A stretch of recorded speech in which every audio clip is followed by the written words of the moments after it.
This episode is sponsored by Two Fussy Blokes.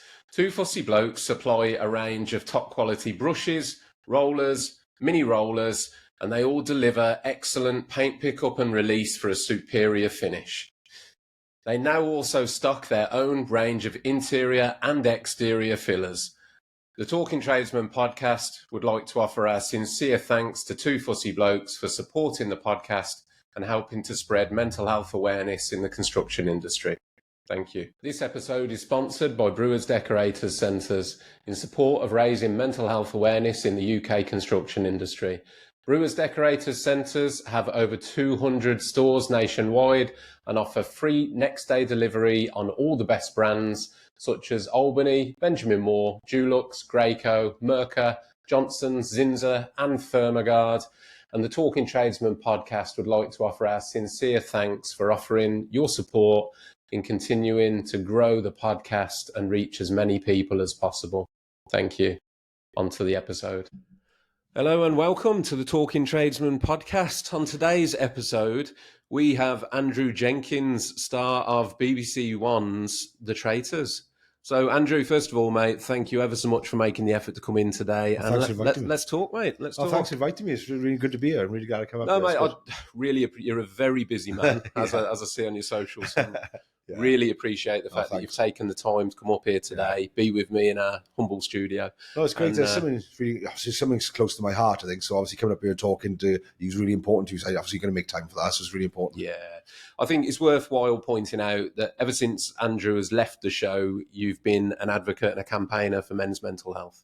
Yeah, to be honest, I wanted to do that before the show, and I used the show. I didn't want to be a celebrity or famous. Don't get me, it's nice getting tickets to rugby matches and things, but I didn't do it for that. I did it to get a platform to talk about mental health and well-being. It's something really close to my heart. And if I hadn't been on the show, to build a platform like I've got now, without being on the show, it would have taken me for years and years, if ever, to be honest. But now I've got a really good platform I can use now to help smash the stigma and help, inspire people, really motivate people around mental health. It's brilliant, mate. I mean, I'll take this opportunity early on to say, like, what you're doing is incredible. Thanks. It's needed because there is such a stigma, such an issue. Yeah. And having men like you speak up, you're a big lad, you're an alpha male type, rugby lad and all the rest of it. Yeah.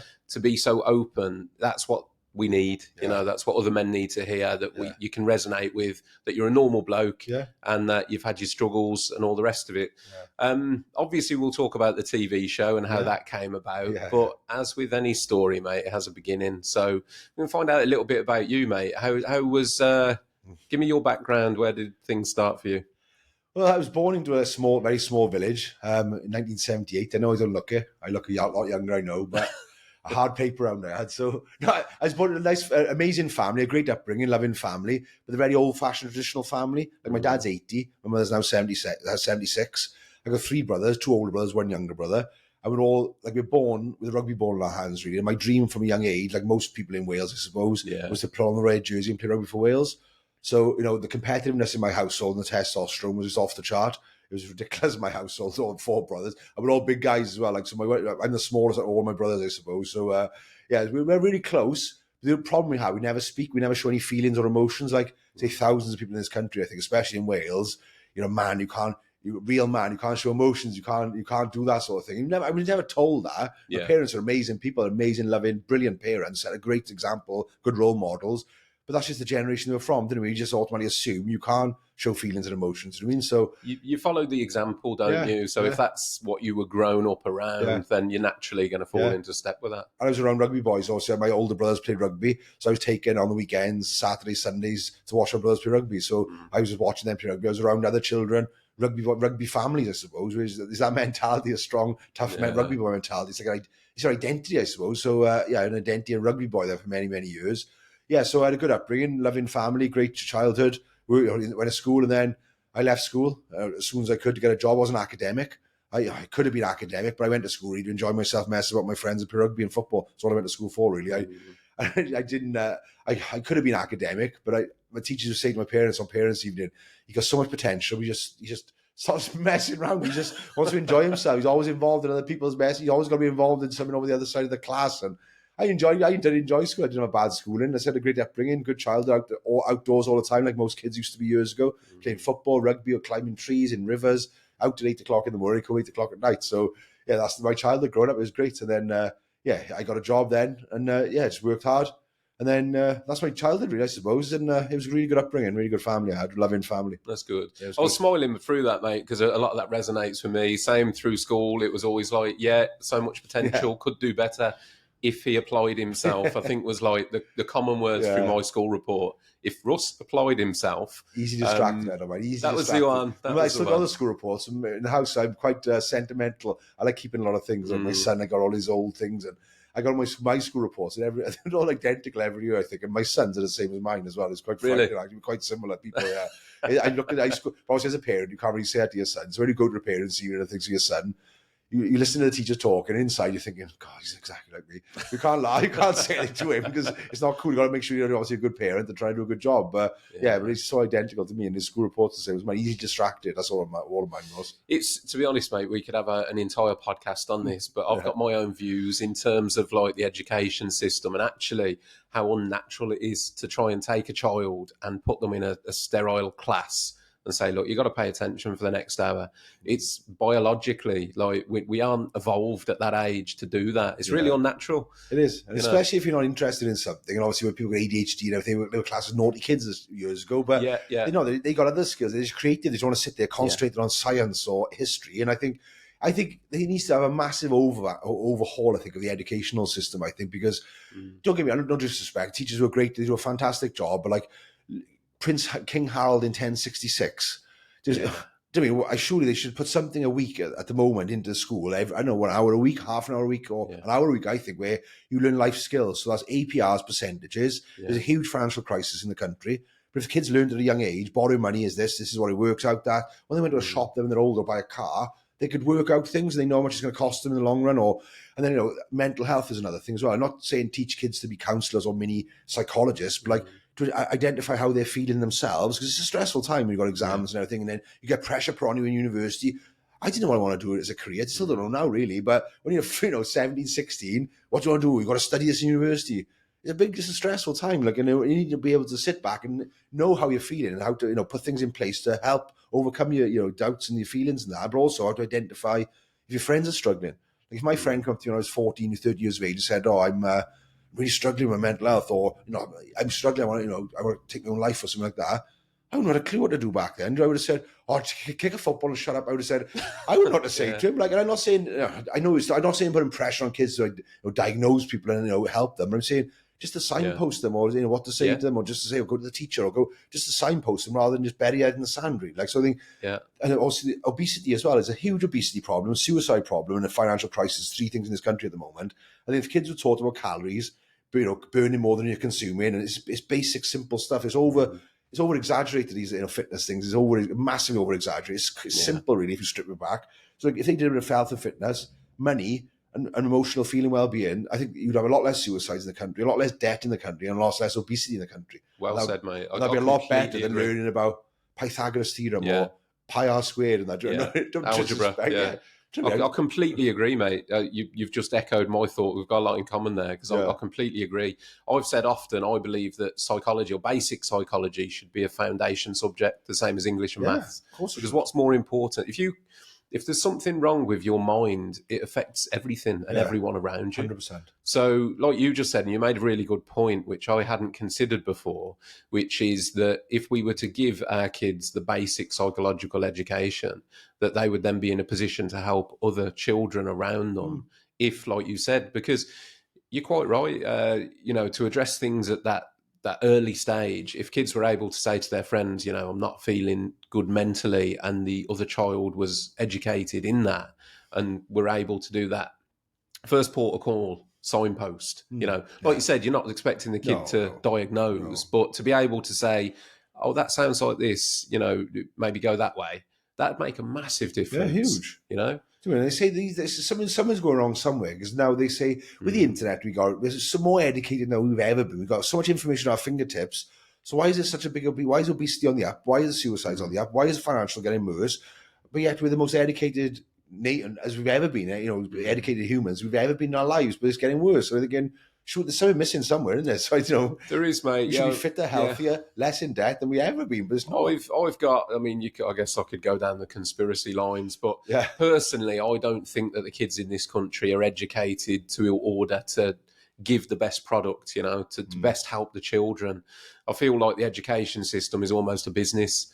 That they're on that conveyor belt to go through school, to then go to sixth form, to then go to university. British life, There's a lot of fucking money involved in that process. Yeah. So when kids are going through school and they're looking at their options, because one of the things with the building trades, obviously close to my heart, there's a huge skills shortage. Yeah. I think the rate of people, the last figures I've seen, it's hard to get exact ones, but the rates are something like 8 people out to 1 person in, or 10 to 1 I've heard as well. But there's no school system at the moment that I know of that are sort of pulling kids aside and going, do you know what? Building trades would be a really good path for you. I wanted my son to go into that, to be honest. I said, it's not a glamorous trade, so they don't promote it, like you say, in schools and universities and that. But I said to my son, the internet is taking over my job, banking, insurance. In a couple of years' time, I go on my computer, I do my banking on the computer, I do my insurance on the computer. So in a couple of years' time, insurance broker, banking, will be gone in a 10, 20 years' time, perhaps. If it's not, it's on the way out now. But I said the trades, you're always going to need houses being built. There's always going to be faults in plumbing, brick. There's always going to be faults, and you can't have a computer to come and fix the faults, or you can't have a computer to build a house, and they're always building more and more houses all the time. So you're always going to be in work. There's always going to be plenty of work on for a tradesman. And it's, if you get it right, mate, it's bloody good money. I had this conversation, and my son's training to be an electrician at the moment. Because of the fact that within, once you're a qualified electrician, if you run your own business, there's many electricians out there, £100,000 a year plus. Whereas to hit those figures, if you're in employment, I mean, they're possible, but it's a lot longer track. I've got customers of mine that are doctors, GPs, and they're on £80,000, £90,000 a year, great wage, but they've had to do 20 years education to get to that. There's careers options within the building trades that are very, very well paid. They're very financially viable. But the schools just are not directing kids into manual trades. That's the thing I say to kids now. One of the things I say, I do a lot of talks and things in schools, universities. Say, just find something you're passionate about and chase your dream. I said, my problem was when I was growing up, I looked at money, basic salary. So all I ever looked at is basic salary, even until a couple of years ago, to be honest. I look at the basic salary. Oh, that's good. I've never come back I've always gone up and up and up in salary. So I look at a salary and then I look at what the job entails. I look at a salary. It could be the worst job ever.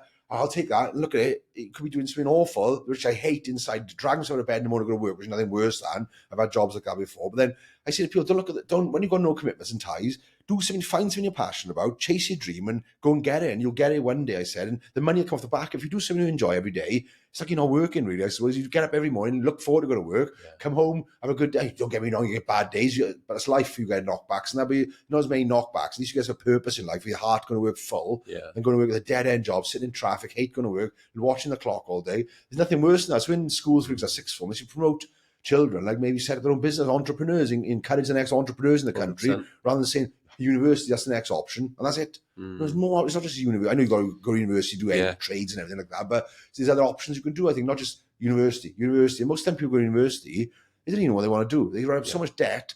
I said, what are you studying? I used to work in Cardiff, in Queen Street, in Lloyd's Bank, and there's obviously a big university in Cardiff. People come in there, working, studying, and that. What are you studying? Or some history. So what do you want to do then? I don't know. Well, what are you doing then? Why are you studying history for 4 years of your life, wasting 3 or 4? They most things want to do. They think it's cool. It's a party thing. They want to go to experience university and wasted 3 years of their life, 20 grand worth of debt, and they come out then they're working at McDonald's. You could have done that straight from school. I think they need to be promote careers advisors. And you say, we thought you're really creative. You're good at this subject. You're good at this, craft in school, or CDT, what do you call it in school now? CDT. I called it when I was the craft design technology. And we thought about going into building trade. We thought about going into carpentry. We thought about doing something, setting your own business, or trying to set up something, or seeing some careers advice for that, rather than sit for an employer, building somebody else's dream. The problem is, it's seen, like particularly with the building trades, it's seen as a failure. I had this conversation with my son. So he was told by a teacher of his, same sort of thing, not paying attention, whatever it was. He was told by a teacher of his, and I took exception to the comment, as you can imagine. But a teacher once said to him, Alfie, if you don't pay attention, mate, you're going to end up on a building site. They earn him more than him. Exactly that. Yeah, exactly that. But that perception that, if you fail at school, you go to the building trades. What about you get a straight A-star kid, yeah? You get an A-star kid who's smashing it out of the park at school, and you go, do you know what, mate? If you went and set your own business up with your savvy, you're going to be so successful. Working for yourself. Yeah, run your own business, be an entrepreneur. But the schools don't. They want to keep them in that, like you said, on that track. Yeah. What you touched on there, I'll sort of pull back to a little bit, because you talked about pre-record, was getting a job that gives you some fulfillment, that gives you a purpose. Because I think quite often, and what you said before we started recording about the whole house, car, 2.4 kids, the family, we are told our values. Like from a very young age, we're told you need these ingredients to make you happy. Those ingredients are this. You know, you want a nice house, you want a nice car, you want a wife, a little dog, and 2 kids. Yeah, but we're told that's what makes us happy. And I think personally, that's what so many people hit a stumbling block in midlife. You know, refer to the midlife crisis. It's like me, I'm exactly the same. I was stuck in a corporate rat race for 20 odd years. I just don't enjoy it at all. To me, I'm just that's what you think you got to do. You follow the formula that you're told will make you happy. And then when you get to the end of that path, and you might have the house, the kids, the car, you're working an 80-hour week, you're stressed to your eyeballs, and you're thinking, you're not fulfilled. I was told this would make me happy. But what's the inward reflection then is, well, this is what makes people happy. I'm not happy, so I'm broke. But that's not the case. A lot of times it's too late to change them when you're 45, 50. You've got a big mortgage, 2 kids to survive and support. It's all very well people say, chase your dream. When you've got commitments and ties, and that's what I say to people doing it at a young age, before they get a big house, before they get commitments, and just don't go traveling, do something you enjoy before you got any ties or kids or anything like that. Do it now. When you can't, it's hard to change when you're 35, 50, 40. It's hard to change then. And they say, and people say, it's easy, you can just change. Money's on everything. It is if you've got bills to pay. You can't just not pay your bills and get on the street, kicked out on the street to say, it's easy for you to say, money's not everything. But I know it's not everything. It doesn't make you happy. But then physically, if you look at the common sense, you've got to pay your bills. You've got to pay your gas, electric, the food on the table, cover your mortgage and pay your car loan. So you can't just give up your job and take a job 20 grand less than you're on now. You just can't. It's just not realistic. It's true. So you're stuck in it. You're trapped then. You feel like trapped and you can't get out then. It's frustrating. I've been there for many, many years. Yeah, I wish I knew the answer myself. I've done. I'm spoiling again because I've done the rat race. So the same thing. I went through, left school early, set up business, did the whole, followed that track, the 2 point, the house, the kids, all that sort of thing, and then it all fell apart for me. So it's I know that one. I know. It's funny when you touched on just now. Is actually I had this conversation with my barber the other day. In school, when I was in school, the trades for the thick kids, the ones in the special class, were builder, tradesmen, hairdressers or barbers, and chefs. Now, if you look at the best paid jobs, my mate earns 8 grand a week barbering, right? It's all cash in hand. You've got a little salad barber, as I call it. You got 3 chairs in there, so he has one. He rents the other 2 out, takes 50% of what they earn. It's busy from 8 o'clock in the morning till 5, 6 at night. He doesn't stop all day. So I don't know when he cuts in a day. He cuts probably 5 an hour. His skin fade, or everybody has the same haircut these days, so skin fade. He charges like £12 a time cash. And he's flat out, God knows how much he's making. And he pays, the rent, his place is not much bigger than this. He pays about £400 a month. And that's everything. His gas, electric, his rates and everything. 400 quid. Anything over £400 is a profit. It's all cash. So I'm assuming he doesn't declare it all. But like he said, when I was in school, if I told my dad I'd be a barber, imagine I said to my dad I would be a barber, you gay or something? A barber? No. I tell my son to be a barber or a bricklayer or electrician and the chefs, like all the chefs on telly, all the successors, Gordon Ramsay, Gina Ocampo, they're all men. So it's funny as I was turned around now. All the trades years ago people laughed at. And honestly, mate, doing well. If it continues, because there's no change in the trajectory at the moment, if it continues in 10 years' time, it is going to be next to impossible to get a skilled tradesman into your house when you need one. And you're going to, like me now, so I run a high-end painting and decorating business.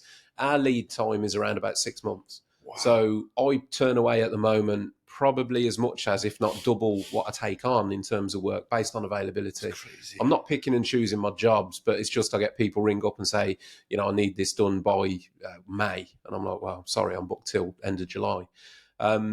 So that's becoming more normal now to have a lead time of months and months and months in advance.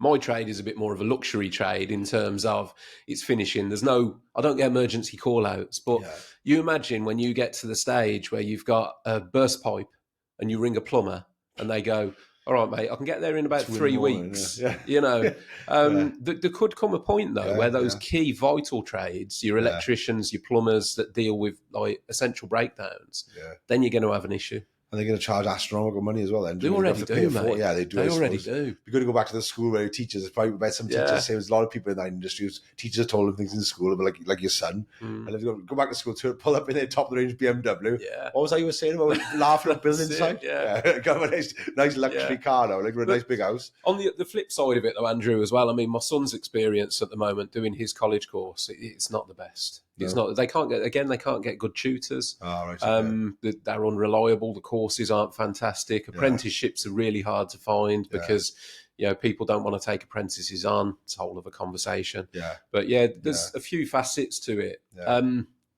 We've gone off on an education track, haven't we, mate? Let's pull back to you. So your journey, mate. So obviously you've come out of school. Yeah. You didn't have the best of times in school. You've gone into work, but where did your own mental health journey, where did that start? It started on the 20th of August 1999 because I was involved in a very serious road traffic accident where there was 5 of us in the car. I flipped the car onto the side, hit a curb, and I went out the side window. So my head was dragged along the floor for a couple of 100 yards and my arm was dragged along the floor. You fully went out the window? Yeah, half. And my legs were in the footwell. I was driving. Christ, so I was top half out the window. I was dragged along the concrete. My head was bouncing along the road, I suppose, for a couple of 100 yards. So I'm going into too much detail on the podcast because some people might be squeamish watching, but I had severe head injuries, you can imagine, being dragged along with my head bouncing along the floor. So I took all the skin off top, nothing on top of my head, and nothing on top of my head, basically. So the car went on its side, and went down the road, and you were out the window. Yeah. My top half of my head was out the window, So I don't know if the window smashed or hit the concrete or whether I had the window open. I can't remember anything about it, but I can't remember. My head went out the window and my arm went out the window, and I dragged. And then when this car stopped sliding, it was leaning on top of me, so that when they got there, they had to lift the car off to get underneath to get to me. And they said at the time I was dead. They were asking questions like, was he speeding? Was he drinking? They said, oh, no. He's not too late now. He's dead. So the people, was 5 of us in the car. My partner at the time, my son's mother, she was hanging above me. She had a seatbelt on, so she was hanging. When the car stopped sliding, she was looking down at me. I was half under the, God knows what she saw. It must have been horrendous what she saw. There's 3 people in the back. One of my best mates and his girlfriend in the back, and another woman on her own in the back. Psychologically, they probably saw horrendous stuff to me. I've spoken to the girl who sat directly behind me. This is my first ever car, BMW 316. It's got a small compact car in the back. So lucky, the 3 of them was wedged in the back. And she said, when we were sliding along the tarmac, she said, it was just blood. It was like a horror film, spraying in my face. She was sitting behind me, directly behind me, and she was spraying. It was horrendous. He was sliding on the floor. It was awful. And I was in a coma then for, they took me to the One Hospital in Newport. But there was nothing they could do for me there. So I had a police escort in at Morrison in Swansea, which is a special neurology place and plastic surgery. While all this was going on, my mother was getting the knock on the door for police to say, you got to come, your son's been involved in a road traffic accident. And they didn't know how serious it was. They thought it was just a little bump or whatever. So they said, she had a night wear, I suppose, at the time, her and my dad. And she said, I'm going to get changed now. So you don't got time to get changed. You got to come with us now. That's how critical it is. He's really critical. And so they blue lighted him back down to the hospital, which is about 20 minutes away, I think half an hour away. And then, but as soon as they got to the hospital in Newport, I was on the trolley coming back out of the hospital to go to another hospital, which is about 50 miles away, I think it was. So, and they wouldn't let him in the ambulance. My dad said, can I go in the back of the ambulance with him? And they said, no, we have to have a doctor in there, a nurse with him. We got so much machinery. He's fighting for his life, basically. So they weren't allowed in the ambulance with me either. So they followed the ambulance then down to the hospital in Swansea. And they operated on me as soon as I got into the hospital that night then. So I had all the bones, I had all bone embedded in my brain. They smashed my skull to pieces, all bone embedded in my brain. So that take all the bone from my brain. And that was the first operation I had that night. So I had nothing on top of my head, no skin, nothing, no hair, nothing on top of my head. So they'd take all the hair off the back of my head and put it on the top of my head. So I was totally bald across the back of my head then, all skin graft right across the back of my head. And the actual doctor, they actually phoned him to come in that night. He said, we've got a patient on the way. We need to come and operate on him. And he came in and operated on me that night. So they got him out of bed in the night. So we were not happy. They got him out of bed and got him to come in that night about 12, 1 o'clock in the middle of the night. So they came in and operated on me that night then. Yeah. So how much of that incident do you remember? Did you lose consciousness straight away? Or I can't remember any of it. Like touch wood, I can't remember any of it. I was going to say it's a good thing. So much pain. I just can't remember any of it. Obviously, people in the car remember it all, I suppose. And it's funny even to this day. I talk about mental health and speaking out. We never really. Sat in a conversation with it. Even my son's mother, we've never actually sat and talked about it. What happened that night? And I spoke to my best friend, like the one who was in the back of the car last year. Last year. Got a few months ago about it, actually. It happened 24 years ago, my accident. And we actually we spoke about it once, or tried to talk about it a couple of years ago. We were drunk at the club, but we never actually had a proper sober conversation about it. So he told me things that night that I didn't even know happened. To be honest, what happened, the aftermath of that, where he went and that, and so we had a really good conversation about it, and it was really, we hugged each other like we're rugby boys. We hug each other. We had a really good conversation, like for an hour or two, and we hugged each other at the end. It was strange. It was nice. These conversations, we should have had all these conversations so many years ago. Like, I mean, that's one of my things I'm talking about now, is just talk about things. So make it open up, don't bottle it up. There's no good in bottling it up at the end of the day. Do you mean? I think that's one of the important things, isn't it? With traumas and like extreme traumas like that you experience, there's this ripple effect. So it's like you're the stone that hits the water, and then that ripple goes out, and you've got the effect that had on everyone else in the car, your family, your parents that would have been told to come to the hospital. Imagine, I can't think what they would have went through, the trauma they went through. Because when I was in my coma, then the first night they said, we don't think he's going to make it through the night. And the first night it happened, they said, you don't think he's going to make it through the night. And then a number of times they were called on numerous occasions, he's not going to make it. And then when I started getting a little bit better, they said, from the scans they done on me, they could see shadows on my brain. So they said I got severe brain damage, they said. So there's a chance if I wake up, I'm not going to be able to recognise my family, friends, talk ever again. So be prepared for the worst, basically. And at the time as well, they sat my current partner and my son's mother then. So they sat her down and said, look, if you're going to leave him, now's the best time. Her mother, my mother, the doctor sat her down and said, look, if you're going to leave him, now's the best time to do it. He's not going to remember anything about it. And because they thought that's how bad I was. But she, in all fairness, that's one thing. I'll always respect that girl, and I'll always care about her, because she stuck by me. She said, no, I'm going to stick by him. And at the time, she was only doing A-levels. What was that, been 17, 18 in school? So she's a really bright girl as well. She had all A stars in her GCSE, and she came to visit me every single day in hospital for 4 months. I was in hospital, and she said, no, I'm going to stick by him. Like, so a lot of kids, a lot of people that age would have probably sod that. I'm off, like, and I would have understood, do you mean? But yeah, it was a little tough thing to go through. No, she didn't, in all fairness. So I'll always think about that. I'll never, where I'm from in the valley, is where I'm from. If somebody does me a good favour and helps me out, I'll never forget that. And just for her to do that for me, it was really special. Like, so, and obviously my son's mother as well, so I respect her for that. But it was a tough time, and my family went through awful time, and they never really talked about their trauma either. I mean, they all bottled it up and everything. We only spoke about the accident for the first time last year. We brushed under the carpet and never spoke about it for 20 odd years. You never spoke about it with your parents? Never. Not my brothers, anybody. Nobody ever. So I bottled it up for so long, because I was offered, when I woke out of my coma, they said I'd never walk ever again, because I had a bleed on a stroke. And they said I woke out of my coma. I remember who people were, luckily. And they said, you'll never walk ever again. I said, guarantee I'll walk out of the hospital. I said, he won't. Andrew said, he won't. I said, I will. I'll walk out of this hospital. I learned to walk. It took me about 2 weeks to learn to walk again. So, so it was, the injuries I had were awful. But they say the worst battle I had and the challenge I had was my mental health. Like I said, my family upbringing was amazing. We don't talk. So I was offered counselling or a psychologist or psychiatrist after my accident when I woke up, after I got a bit better. They said, and I thought, there's a stigma attached to me. I thought I'd see some person, a guy in a white coat, judge me, psychoanalyze me, try and get inside my head. And you think, when you say counsellor or psychologist, you think you're nuts. So you think somebody sitting in a corner rocking back and forth. I think, I'm a macho 21-year-old. I don't. So I refused counselling. I couldn't talk to my family because we don't talk about feelings and emotions. Talk about rugby and boxing all day, but not feelings and emotions. And you're putting them through enough stress as it is. So I didn't talk to anybody then for years about it properly. Like, we never had a conversation about it. And it's only was last year I started talking to my family about it, my brothers, my mother, my father, my son, last year, because I wanted to start helping people, inspiring people. There was two things in my life that made me change who I was, really, I suppose, and I wanted to start helping and giving back to people. So you were 21 when all that happened? Yeah. And then you didn't really talk about it until 44. Last year? Yeah. 20 odd years you kept that in? Yeah. What effect did that have on you so to go back to your recovery, so you woke up and you did remember who people were. Yeah. Well, I mean, that's obviously great. Yeah. Point one. And then you were told that you'd probably never walk again. Yeah. I mean, that must have been a sledgehammer at the time as well. Yeah, obviously, because I played rugby all my life from 5 years to 21. Like most kids in Wales, my dream was to play rugby for Wales. I love playing rugby. That's my identity, a rugby boy. My three brothers are playing rugby. So I lost my identity overnight. I didn't realise how big an effect. I've done a lot of work the last couple of years on identity and all that sort of things. It's massive. I lost my identity as a rugby boy. Like, so I withdrew from my rugby club. All my mates are rugby boys, most of them. So I stopped going to the rugby club because I took myself out of that situation. I didn't feel like one of them anymore. So I stopped going up to that club anymore, cut myself my friends. I stopped talking. I withdrew my family as well. It's because every Sunday, my mother used to do a family tea on a Sunday afternoon. She makes pies, pasties, gatos, and all the family go to see my mother.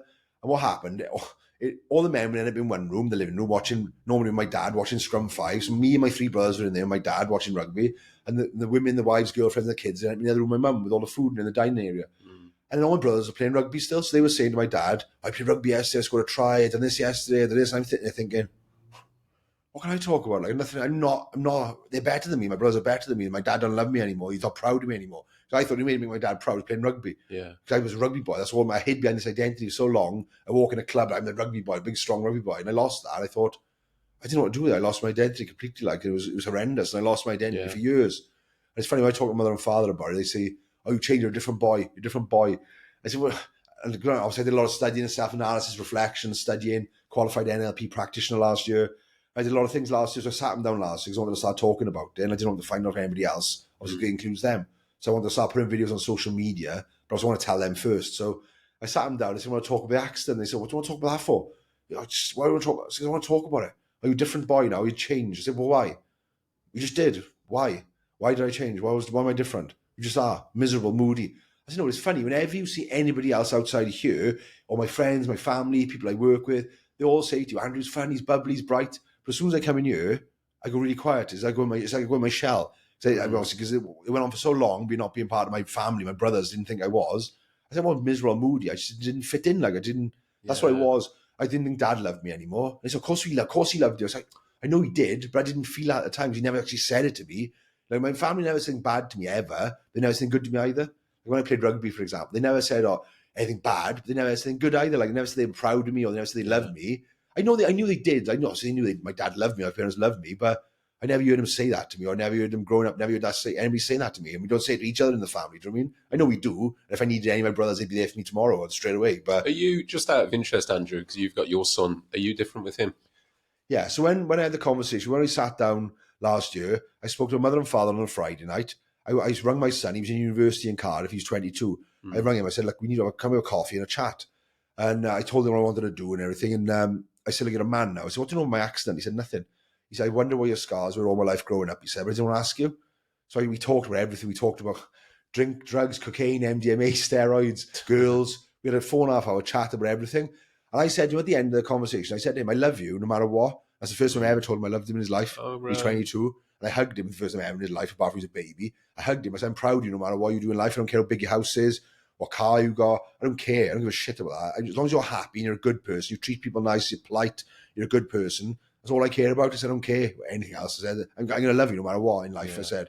So I think I took a bit of a pressure off him. Not pressure. I broke the cycle in my family, the generational cycle in my family, like where I didn't know that. I knew they loved me, but they never said it to me or anything. So hopefully I told him that, and I'm hoping now it made our relationship slightly different. Like, we hug each other now, we tell you to love each other all the time now and that, and yeah, it's good. I spoke to my brother in the afternoon on a Saturday, my other brother on a Sunday, my other brother on a Monday.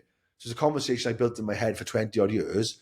But when I had it, it wasn't that bad because they wanted to ask me questions about things, but they didn't want to trigger me off or anything. And I wanted to tell them things. So we all got a better understanding now of where I've been. And my thoughts and why I was like I was for 20 years, I suppose. And they understood it because they all had the same upbringing as me. We all had the same upbringing. So things I was saying didn't feel like this. They all agreed. They all felt exactly the same way as what I did. Do you know what I mean? And it's really good. It's really good. I'm so glad I got off my chest. It's a huge weight off my shoulders. It's the power of talking, mate, isn't it? That's the thing. And like by the sounds of it, they had their questions that, like you said, they didn't want to bring up and trigger you. So I guess it would have just become this big elephant in the room. Oh, massive. Yeah. He would brush under the carpet like to me and I'd never spoken about it. Yeah. It's funny when you look back. It's not funny, but yeah, it was one of them things. You just get on with life. You just get on with it. That's the old mentality, bloody get on with it. Put yourself together, just get on with it. Do you know what I mean? If I said I was going to see a psychologist, 14 years after my accident, I actually admitted I went for counselling. I actually went for counselling because you said what effect it had on me, but I hated what I saw in the mirror. I had no confidence, self-esteem. I couldn't accept compliments from anybody. I'd ruined every relationship I ever had. I ruined it. I've never had a bad relationship. All my girlfriends have been amazing. Pretty girls, never done anything bad to me. They've all been great people. But I ruined all my relationships. I self-sabotaged everything because I think it was something too good to be true. They were going to cheat on me in the end. And so every couple of months I caused an argument or I didn't end up... I wish I could take it back, to be honest. Emotional, upsetting people emotionally is probably worse than physically, I think. So I've met so many people around over the years. I've jumped from one relationship to another. So what I should have done looking back, obviously at the time, it made me feel good about myself. Somebody saying good things about me because I just felt so shit about myself and low in confidence myself. somebody else saying nice things to you, it picked me up for a little bit. I know it was wrong. I know it was totally wrong. I wish I could change it. I wish I could apologize to all these girls, but not all these girls, not many, but I wish I could apologize to these girls. And I still speak to some of them. And yeah, and I wish I could just take it back and change it. I've seen them upset. It's not nice, but yeah, I did it. I wish looking back, I should have worked on myself first, worked on myself first before I got into a relationship, but it just doesn't happen like that. The thing is, though, Andrew, I mean, when it comes to things like that and those like perspectives looking back and that regret that you have and you think, if I'd have done things differently, that's the current version of you saying that. Yeah. And what I mean by that is quite often in life, and I do it myself because I look in my history and some of the things I've done and the ways I've behaved, and I think I'm not proud of that, but I'm not that person anymore. Yeah. But at that given time in my life and at that given time in your life, you were dealing with your situation with the tools you had at that time. Yeah, true. You've now educated yourself, looked into yourself, learned a lot about yourself. You've got a whole different range of tools. The triggers are still there, but you just know how to deal with them so much better. Yeah. And I think looking back, it's quite important that we're kind on ourselves when you actually realise that, you know what? Yes, I'm not proud of that action. I wouldn't have done that again today, but I didn't have the tools. I didn't have the knowledge then that I have now. Yeah. Do you know what I mean? Self-awareness is really important. Much more self-aware now on people's feelings, on what I say to people, or how it affects other people. So being self-aware of my own feelings and my own emotions and how I react about certain things. And back years ago, I don't know if it's an adult age thing. I don't know, you become a bit more self-aware, a bit more when you're older, as you get older. Or I've done a lot of work the last couple of years, because what I've had to do is not challenge my upbringing, because I had a great upbringing, but like my family are old school, people on benefits and all this, and foreigners coming in this country. And so I've listened to this all my life, so subconsciously in my mind, I've thought about but I'm much more accepting now. Like when people on benefits years ago, somebody used to be on benefits, all the scroungers.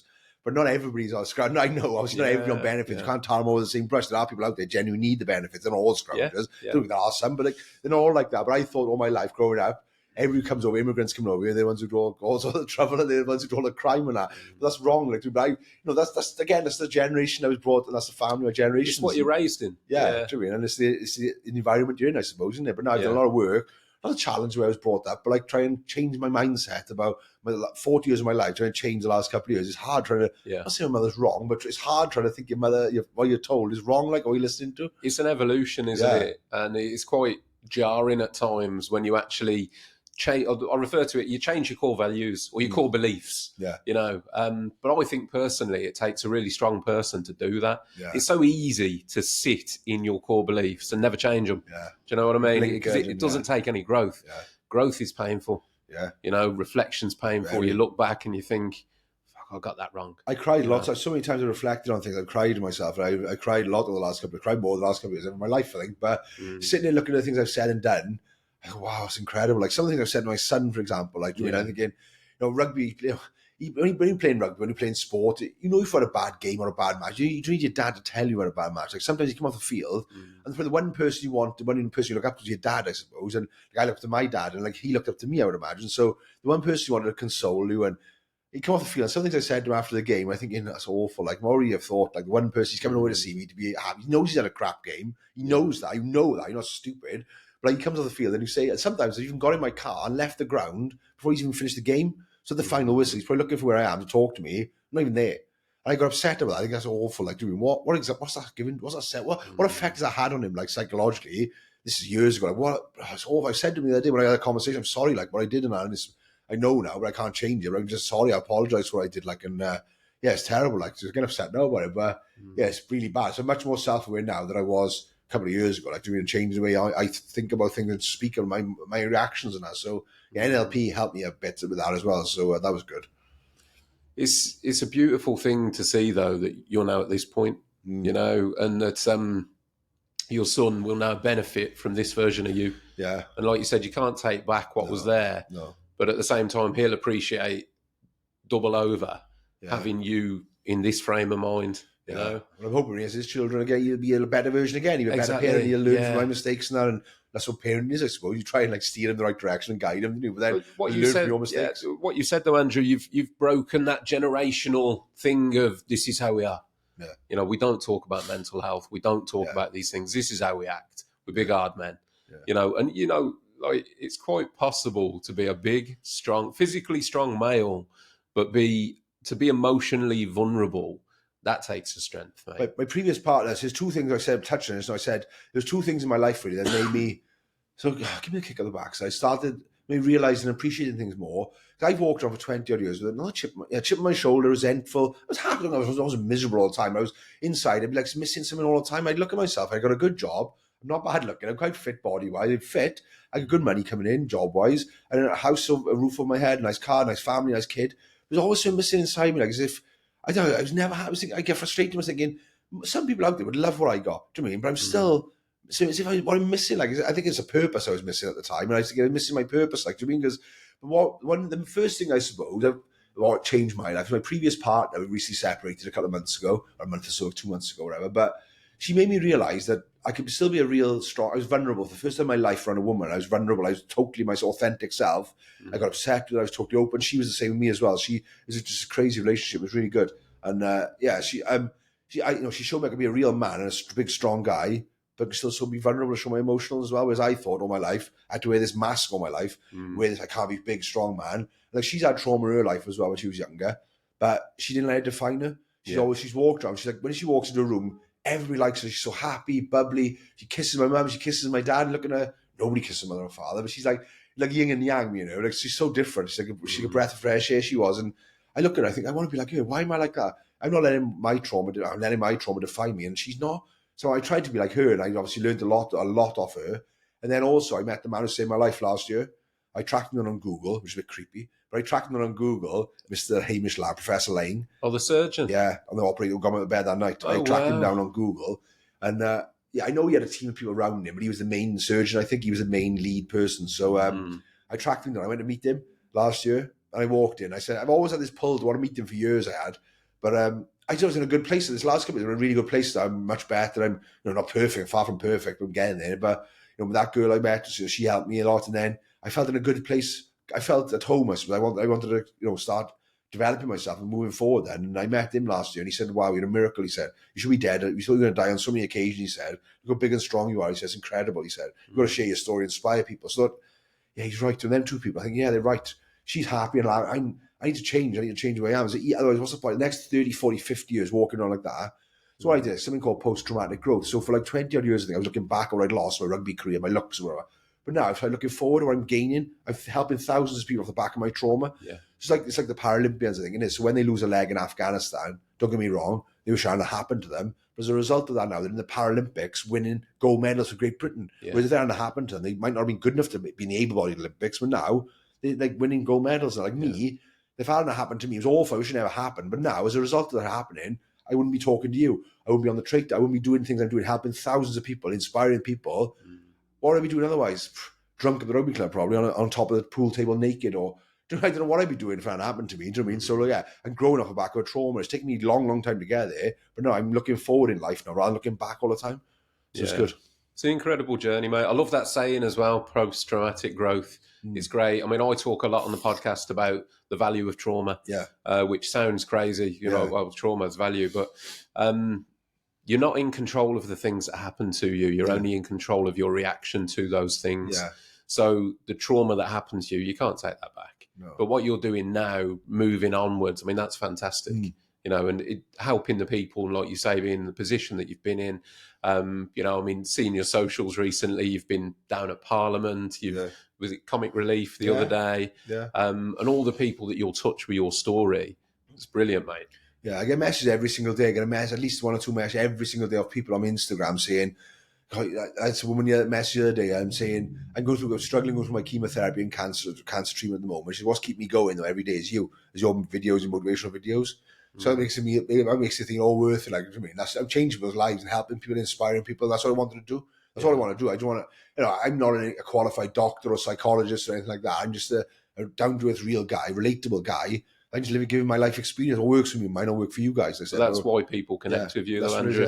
Because you're relatable. You're forgive the expression, but you're a normal bloke that's had a normal life and gone through an extreme situation. Yeah. But that's what people can resonate with you. And a lot of the videos that you could say exactly the same message as somebody, a doctor, and nobody's going to resonate with a doctor because it's like people just don't. Well, I can't connect with that. Exactly, yeah. But they can connect with you. So to have you out there with your voice delivering the message, it's really important, mate. And all credit to you for doing what you're doing. It's brilliant. Yeah, thanks. I did a talk last week in a company down in Dorchester, a big insurance company, an insurance firm in Dorchester, and they said, we've never seen so much engagement in the room at all. Like, I mean, you create such a safe space, and it's so relatable, they're passionate. Everybody loved it. They said they've had so much good feedback.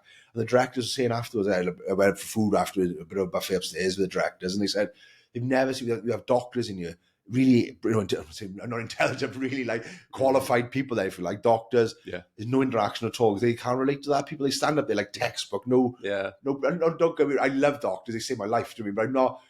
They're going to see personality. They stand up. They're quite textbook today. Quite educated, intelligent people, super intelligent people. But you're looking in the audience thinking, I can't relate to that. I can't. The people skills, the people skills and that connection. That's a talent. Yeah, it's a gift almost, you know. And if you've got it, use it. Yeah. Which is brilliant, mate. There was 2 girls in the room in their 30s. I think they were. I don't know what their ages were. Hope they're 30, no, younger. But if they watch this, but they were in their 30s. They spoke and they said they never talk. Like, they're the type of girls in the office. They go quiet, keep themselves to themselves. Yeah. And actually put their hand up and ask questions. And they actually admitted, both of them, they got their own mental health issues. They're struggling, which nobody in the company knew about. Yeah. So they looked at me, the director, they were shocked at it. They said, I can't believe them 2 girls actually spoke. They never speak in any public forum or nothing. They don't really talk much in work. Mm-hmm. And to admit they've actually got mental health issues and they're struggling. They were asking me questions like, if I'm one of them people, they said, one of them said, I'm talking my feelings and emotions, you know, any tips and that. So I was helping. I said, it's incredible what you created that day. It was amazing. Like, so that makes it worth it because I am relatable and down to earth. And I'm never going to change the person I am. You know what I mean? Before we go on to talking about, you know, how the thing with the Traitors came about and what's been going on post that, I guess what I'd like to ask you is if there's anyone out there that's struggling with any kind of bottled up trauma that might have been through an event or whatever it might be, that has listened to everything you've said so far and is thinking back and reflecting on themselves at this point of listening and thinking, actually, I've bottled something up for however long it might be. What would you say what's the first step, Andrew? What advice would you give? Big step for me, I think, first of all, I think people beat themselves up too much and never give themselves credit. They're always beating yourself, always hard on yourself all the time. I used to say some awful things to myself every single day. I was doing my scars. I can't get away from my scars. I do my hair every morning. I do my hair to go to work, for example. So as soon as I look in the mirror, wake up in the morning, look at my scars. I just focus on that straight away. Other people say things, I got nice eyes. I didn't notice the scars. I could never accept compliments for like 20 odd years. I think they're just being polite. They're not going to say, everything horrible are they? So I think they're just being nice. And I say some horrible thing. I'm a freak. I'm ugly. And then obviously saying that every single day to yourself over and over again every day for 20 odd years, just stop saying, I would say things to myself. I wouldn't say to my brothers, my mother, my father, my worst enemy. I wouldn't say these things to them. So why am I saying it to myself? Why do you think it's acceptable to say it to myself every single day? Is it, like you said earlier on off camera, I think it's trauma inside you. It's things inside. It's gonna go somewhere. I'm saying these things out loud. You might think it's just a throwaway comment. My brain is taking, my unconscious mind is taking it in, and there's a thing in it when you say something so many times, you start to believe it. So I started to say so many things. I just stopped saying horrible. So if people are struggling, don't beat yourself up. Give yourself a break. Like, you know, take a step back. You're doing well in life. You're trying your best. At the time, that's the tools you've got to be able, like you said. You're doing well in life. Take a step back, reflect. Don't be so hard on yourself. And then it's just try and open up and try and find. I got 5 people on my one hand, probably, I can really trust implicitly. I got thousands of friends on different careers I've done, different jobs I've done. I got thousands of people I know. I talk to class as friends. But on one hand, I probably got a close friends I can confide in. So it's having that network, a close support network around you can trust and confide in and talk to without any judgment and just listen to them. So it could be like work colleagues, family, it could be anybody, whoever's in your circle. I don't matter who it is. I got like my friend, my best friend in there. My son is probably one of them, to be honest. Certain things you can say to him. But yeah, it's having that small trust and just talk, just open up and talk. I know it's hard. I'm not going to sit here and say it's easy. It took me 20 years to do it. But when you have it, you build it up in your head so long. And then obviously, like anything, the longer it goes on, the harder it is then to stop it.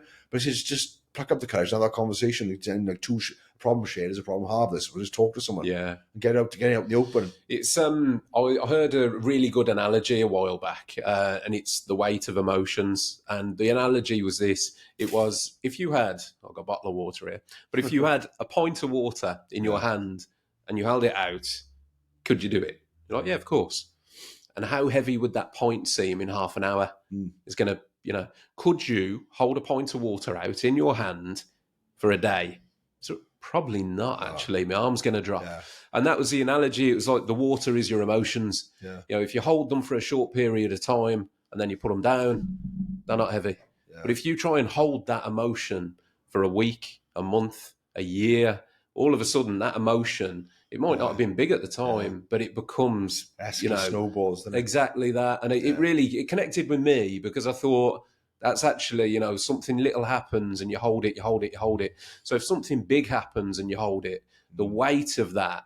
And I think most people that I speak to that talk about that moment that they first talked about their trauma tend to say the same thing, which was it was nowhere near as bad as I thought it would be. Yeah, I'm an overthinker, massive overthinker as well. I'm not as bad as I was, but I was overthinking. I think human nature, you always focus on the negatives. I guess it's human nature. I think you're always going to focus on the worst thing. And you worry about things that happen. I don't know what statistically accurate. I think it's 98% or something, 97% of things you worry about never ever come to fruition, never come true.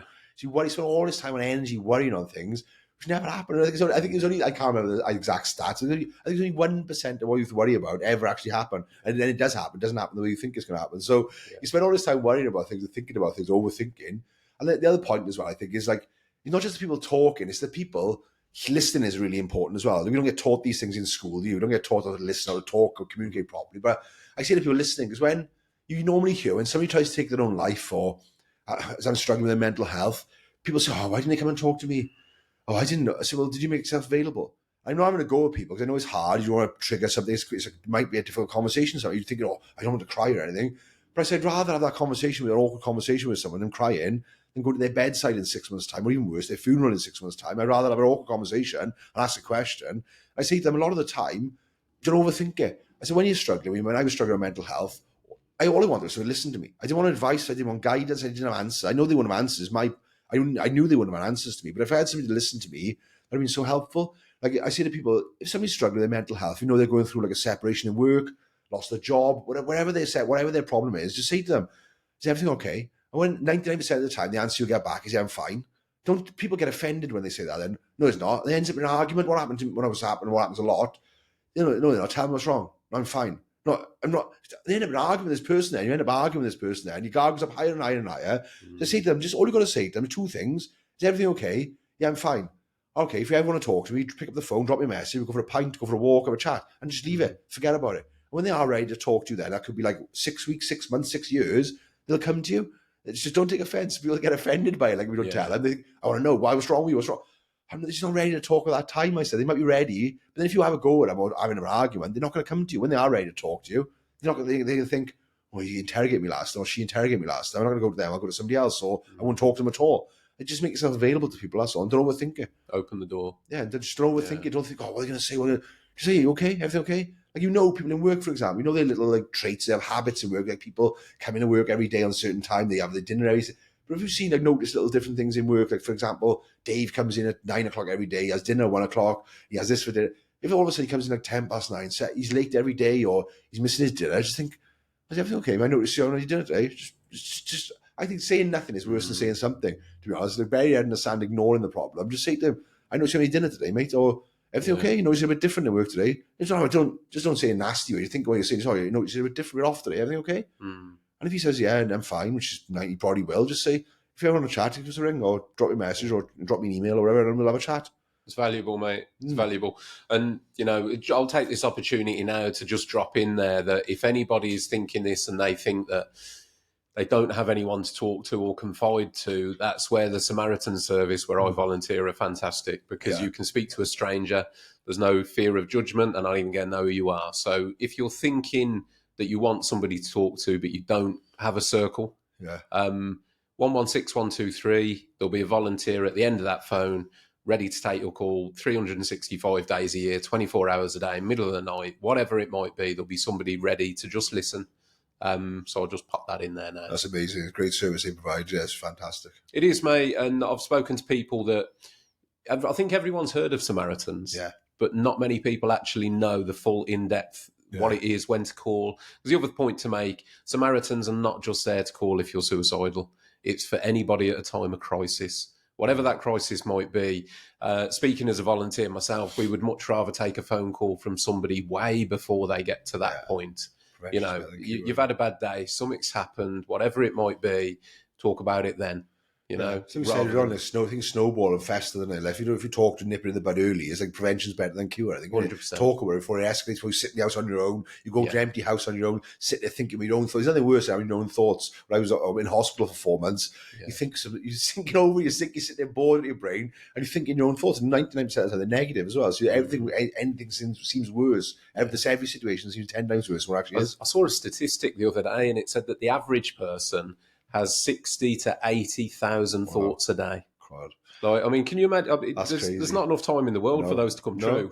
No. So Crazy, out of that 60 to 80,000 thoughts per day, one or two of those things might come to fruition. Yeah. You know, so like you said, with an overthinker, I'm an overthinker myself. The chance of those things actually happening is so slim. Yeah.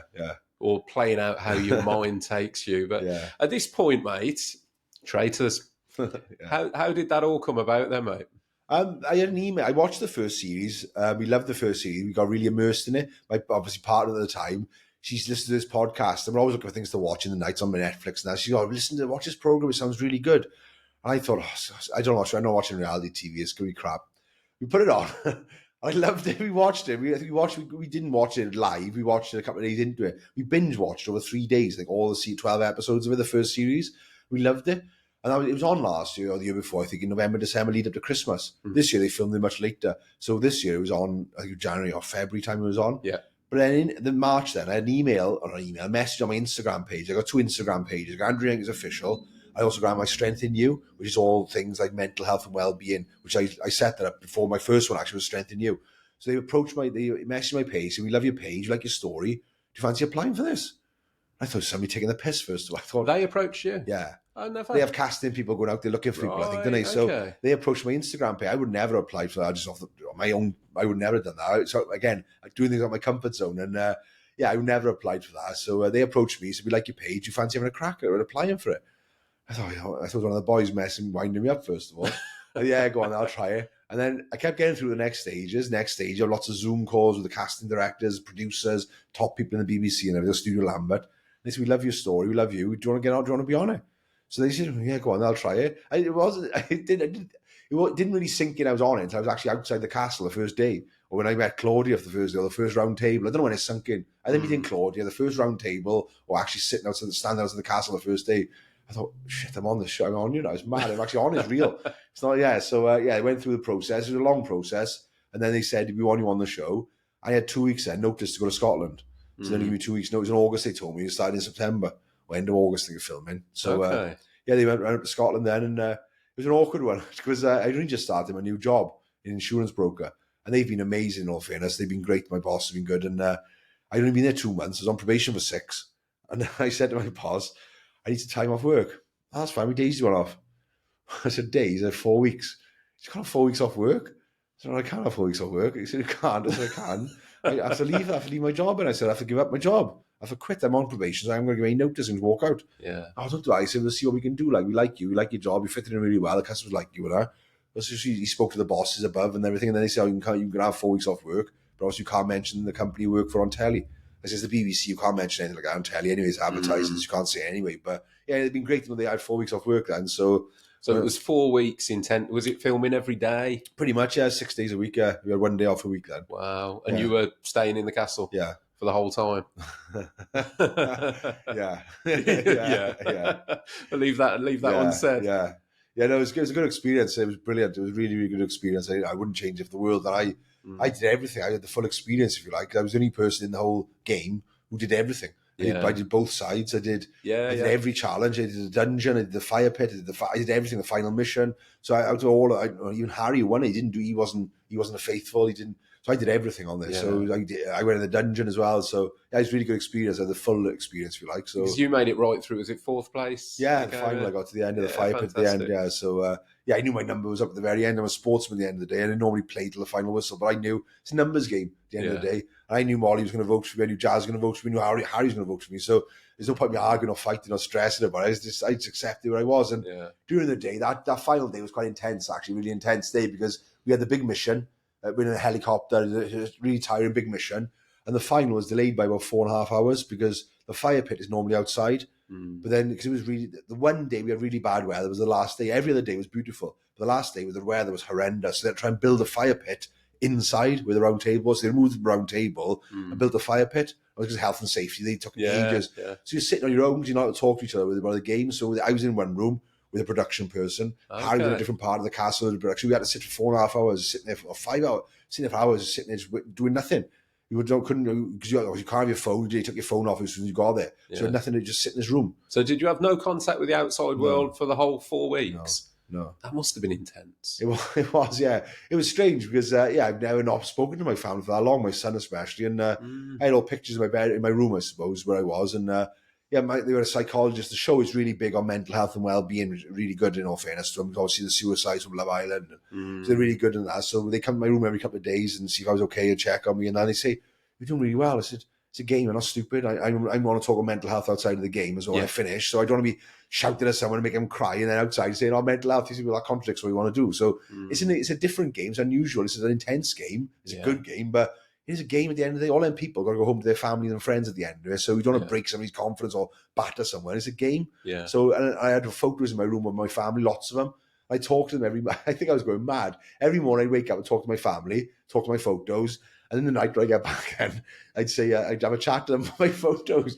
I'd say to my psychologist, "I'm like, going nuts." So what? No, it's really good. You're getting out of your mind. And that's where you're being grounded. You're getting out, building things up and going around in your head. You're talking to them about it. So it's a really good thing you do. A really sensible, level-headed person. Like, that's why I didn't lose my temper once on I didn't lose my temper once and I didn't shout.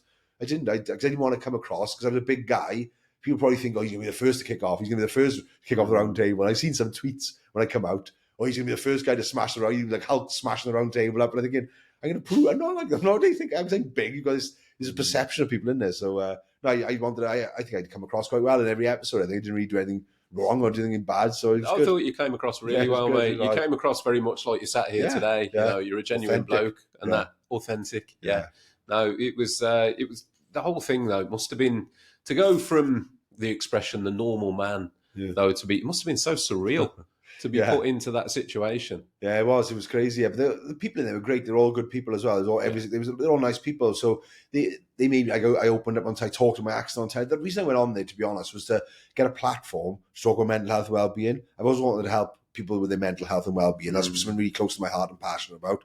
And like, if I tried to do it without this platform, it would have taken me years to get like 28,500 followers on Instagram. It would have taken me forever to make the contacts I have now. So I would have done it. I would never going to stop doing that. But it would have taken me a lot longer to get where I am as I am now. Just give me a bit of a leap board to get what I want to do and talk to the people I want to talk to. Touching on that when the show wraps up, how long is it between the end of production and it being released? For 3 months. Okay. So it was in February, so September, October, November, December. Yeah, about 3 months ago or something like that. Yeah, so you got to keep. You can't say anything about it. You got to go back to your normal day job and get on with normal life things. You can't talk. You sign NDAs. You can't talk to anybody. You're not allowed to say you were on the show. Nothing. So obviously, people, my close family knew, because otherwise my girlfriend would wonder where I'd gone for 4 weeks. My bags would be packed if I'd gone away for 4 weeks. My son, my close family knew, because I trust them. But I didn't tell them. My mother didn't know where I was.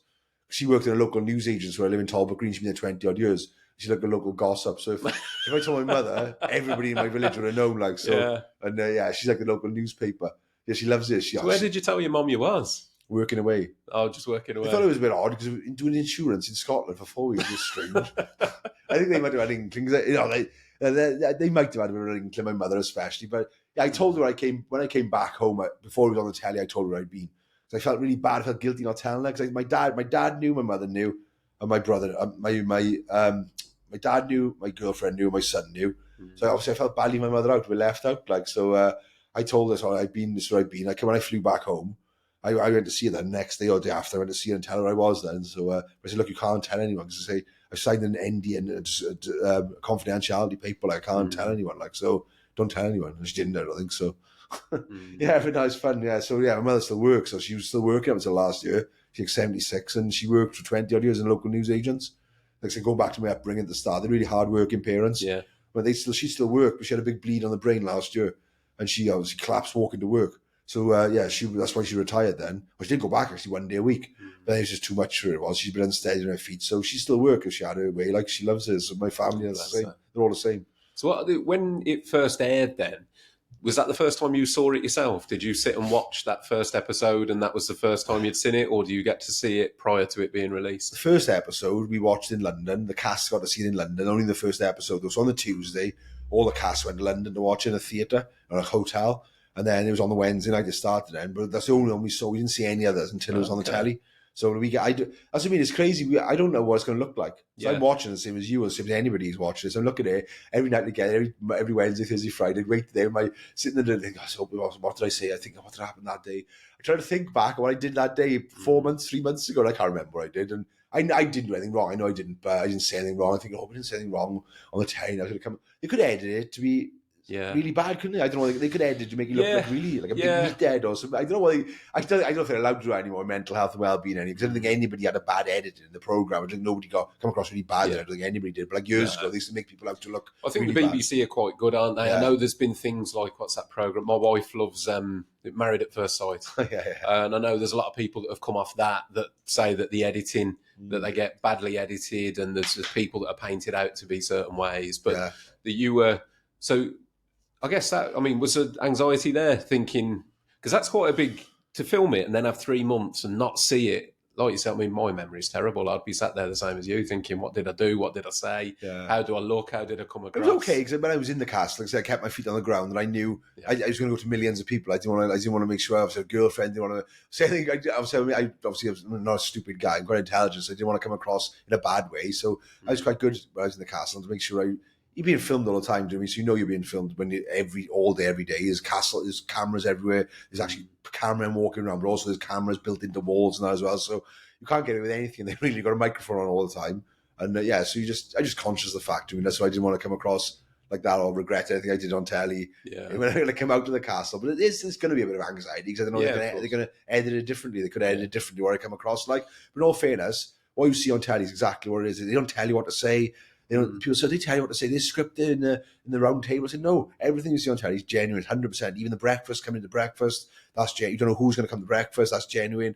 Everything is genuine. Nothing is made up. Nothing's scripted at all. That's good. It's good. It's really genuine telly. It's real telly. That's good. That is. It's funny. It's quite. It's funny actually. I hate reality. I don't like watching reality TV. It's a bit funny that I've actually been on one now, but I don't think it's not like normal reality TV. It's not like Big Brother or something like that. It's like.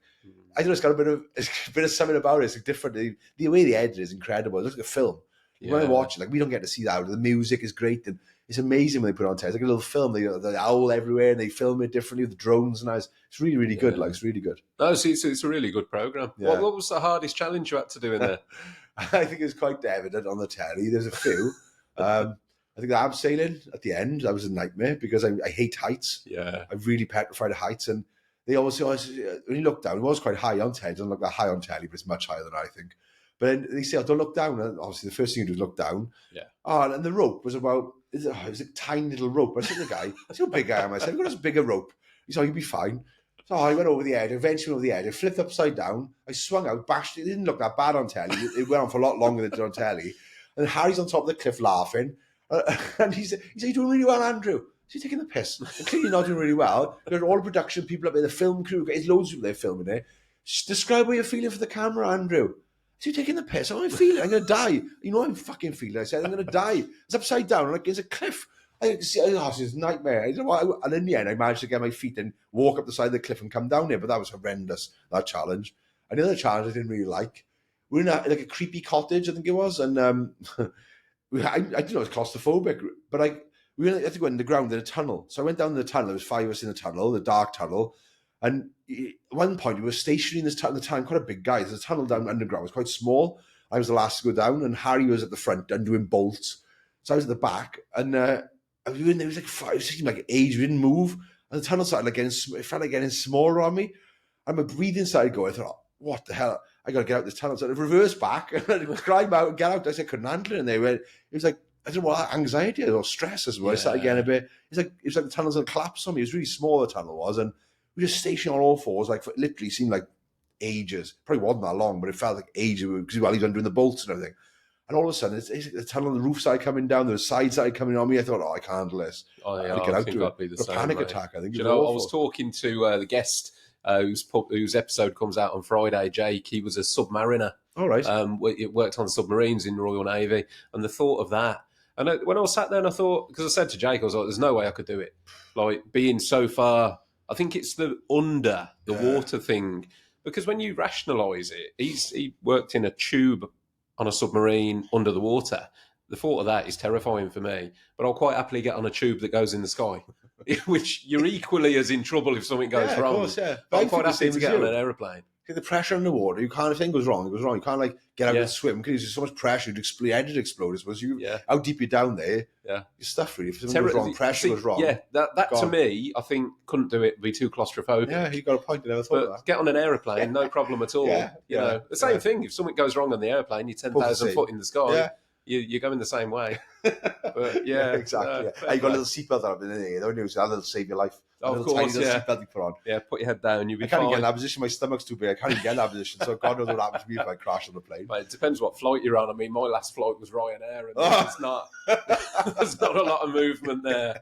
Yeah. I think I had a seatbelt. Get in that position. I think imagine a plane smashing into the ground and getting out to the plane. Oh, I can't have my seatbelt on and walking off. That's it, that helped me. Not even an airbag gives her on those things.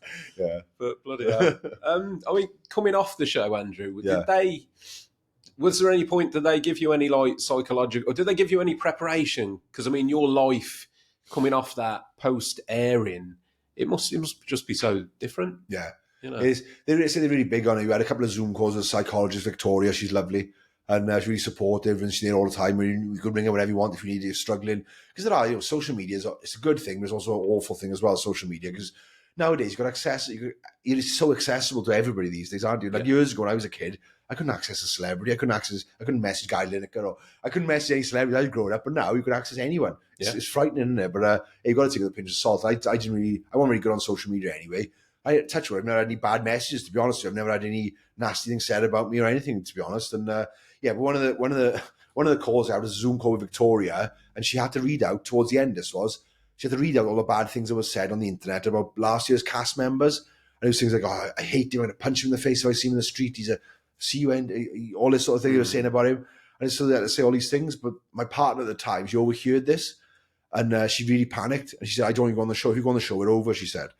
I said, what do you mean? She said, you're walking on the street with my kids. You've got a 9-year-old and a 13-year-old daughter and a 9-year-old boy. And she said, if you're walking on the street with my kids and somebody comes up to us, it's my kid's safety now. So I said, nobody ever come through my life, I said. And secondly, it's keyboard warriors, I said, do you mean it's not, I never did anything about anybody's cast members last year getting beat up in the streets. It's just, that's what people are like. People are sad, and they hide behind the keyboard, I said. So there's one point where towards the end, not long before I was going to go on it, she said, if you go on it, we're over. So why didn't you say that at the start? But then she did actually calm down. She gets panicked, I suppose, and I get it. And then she calmed down. So I wanted to go on the show, and then go on and enjoy it, like, and everything. And then she ended it when we come back. And so I don't know. So it was crazy, and it is surreal when you go out and about now. It's like you can't go anywhere without being recognised, I suppose. And like I stopped in the service, came up, about 5 or 6 people stopped me for photos, and really? I love it because I love talking to people. I can talk with Britain, as you can tell. But I enjoy it because I like meeting people. Yeah. I'm a nice character, like getting on with people, and everything is fun. So it is. Nobody says it's bad to me anyway. They have a joke or a laugh, and I have a joke or a laugh back, and I do videos to their family and friends, and it's fun. Like, it's a good laugh. It's got to be quite surreal, that, mate. Well, it is, especially with the comic relief. And McFly comes with an autograph again. Autograph, how old am I? A selfie, not an autograph anymore. It's a selfie. Like McFly, Dougie from McFly. Hi, Andrew. I think he talked to you. You know him. People are saying, hi, Andrew. And you're thinking, so I know you. No, I don't know, because I don't know you. I don't know who you are. Like, all these people come up to me in the streets and service. Hi, Andrew, mate.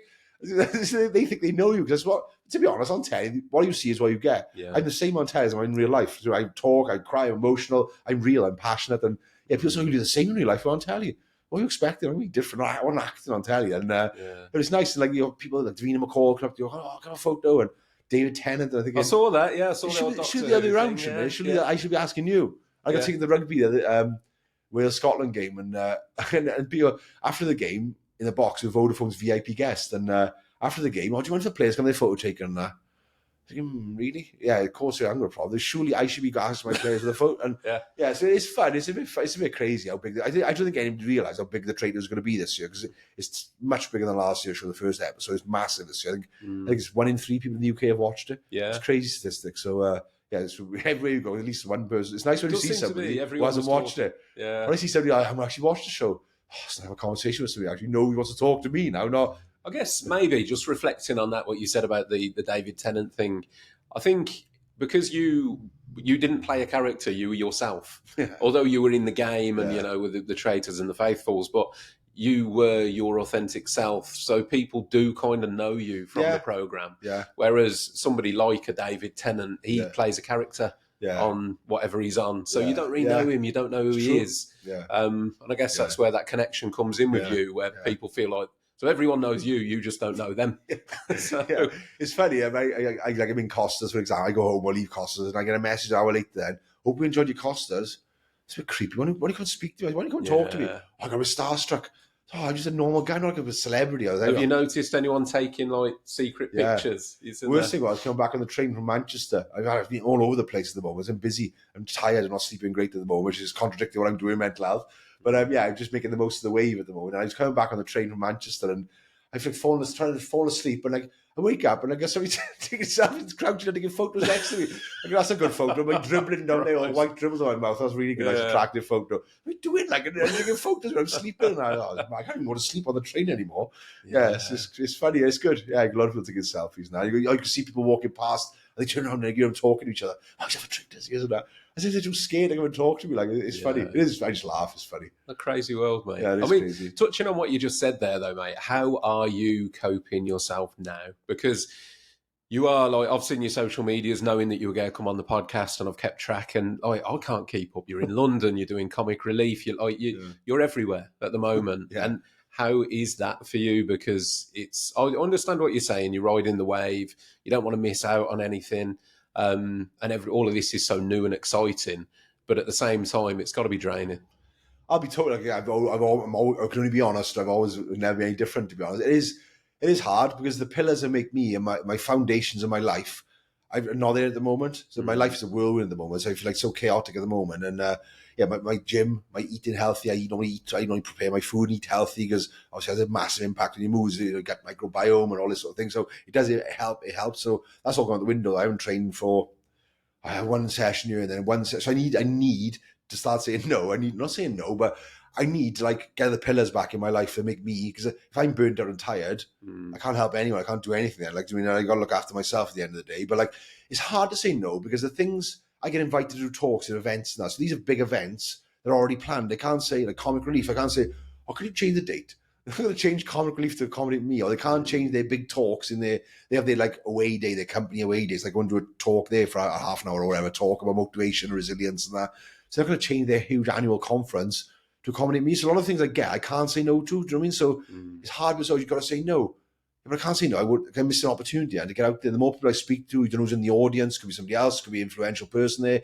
So I don't want to say no, and I can't really change things. So all I got to do is prioritize things, really. What's important, what's not important. So rather than just doing everything, think to myself, I want to help everyone, change the world. But at the end of the day, I got to look at, and people got to understand that. I mean, all over the place at the moment. They say if they follow my social media, they'll see. But also, I got a full-time day job as well. Yeah, so I'm still working full-time. My job is quite busy and intense as well. And it's an important job, insurance. So I can't miss in people's insurance to insure their business, because if they had a claim or a fire or their premises burns down, they haven't got insurance.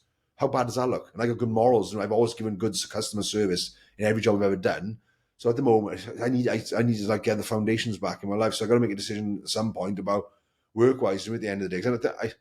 I love my job. It's a good job, and I got a great boss. He's been really good for me the last couple of months, in all fairness to him. And most bosses, I got a good understanding boss, to be honest. But it's coming to a point now. I just can't do it all. I can't work 5 days a week, 8-9 hours a day, and try and fit everything else around it. Because something's got to give. Either I'm going to break, or something's going to happen in work, or something bad's going to happen somewhere. So I have to make a judgment call, have an adult conversation, which I've had recently with my boss in work, saying about what I can do in the future, really. So you've got to make that time for yourself, mate. I'm not one to sit here and tell you what to do, but from the outside in, it sounds like you're doing a hell of a lot. Yeah.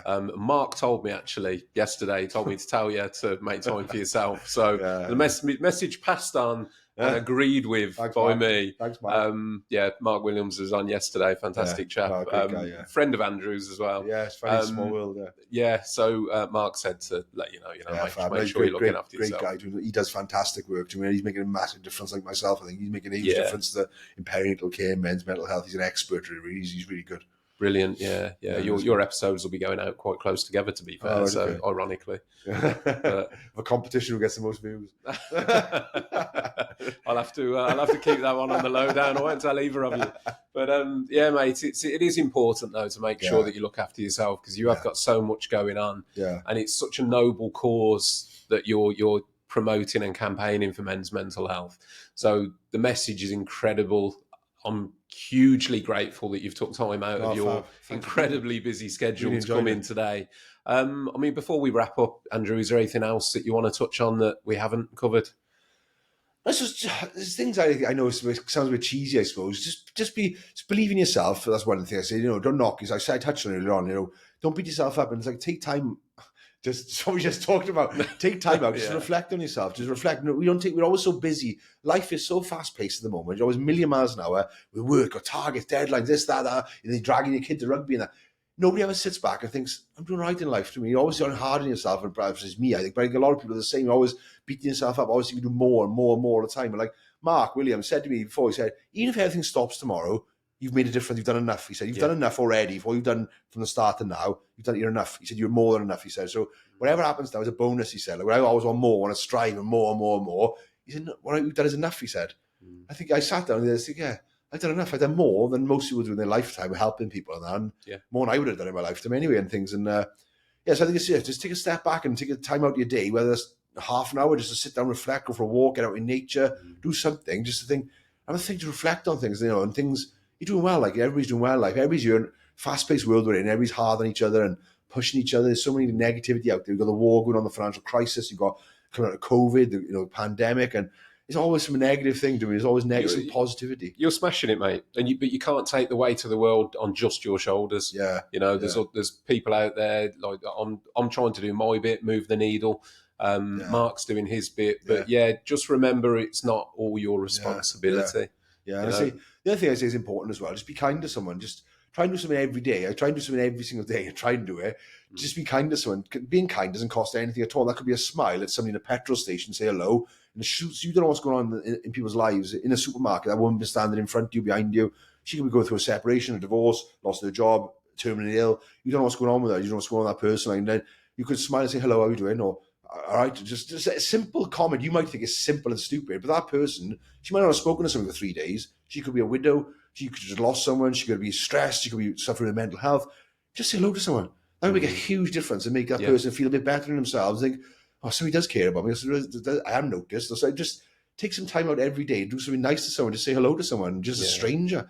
In London, it's a bit weird. They think you're a weirdo if you talk to people in London. They look at me as if, say hello. Nobody talks to you in London, but still, just speak to someone. I think it's, I find it easy. I like talking, but I think it's nice to talk to somebody and say hello to someone and just be nice. Doesn't cost anything, does it, to be nice to someone? Completely agree, mate. Completely agree. You don't know what's going on in anybody's life. You don't know what's going on behind closed doors. Normally, the people who've got the biggest smiles on their faces, the biggest houses, the nicest cars, who are struggling the most probably as well. You're right. Mask they wear. Yeah. So that's it, absolutely. Don't ever judge or assume. No, it's a good place to wrap things up on, mate. Where can people find you that want to find you, Andrew? Although they probably already know, but where can you be found? Well, I got my Andrew Jenkins official page on Instagram, and I also got a company I set up called Strength in You Limited. I got a Strength in You Instagram page, Strength in You Limited website.